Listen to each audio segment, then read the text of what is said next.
তুমি বলেছিলে রাতে তোমার ঘুম হয় না। আমি বুঝেছিলাম তুমি সময় চাইছো। তুমি বলেছিলে আকাশে কি মেঘ করেছে দেখো। আমি বুঝেছিলাম তোমার মনে হয় মন খারাপ। তুমি বলেছিলে চুলে জট বেঁধেছে।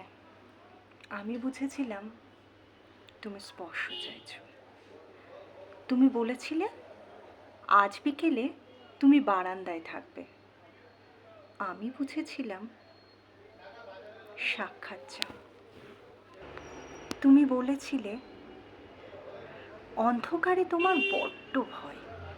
আমি ভেবেছিলাম আমাকে জড়িয়ে ধরতে ইচ্ছে করছে তোমার। তুমি বলেছিলে সমুদ্রে যাবে। আমি ভেবেছিলাম পাশাপাশি হাত ধরে হাঁটতে ইচ্ছে করছে তোমার। তুমি বলেছিলে নীল রং প্রিয়। আমি ভেবেছি তোমার কষ্ট হচ্ছে। তুমি বলেছিলে ঠোঁট ফেটেছে। আমি বুঝেছিলাম চুমু খেতে চাইছো। তুমি বলেছিলে অঙ্ক তোমার ভালো লাগে না। আমি বুঝেছিলাম কবিতা ভালোবাসো। তুমি বলেছিলে আজ তাড়াতাড়ি ঘরে ফিরতে হবে। তুমি বলেছিলে এই হুটহাট দেখা করা, অসময়ে ফোন করা আর ভালো লাগছে না তোমার।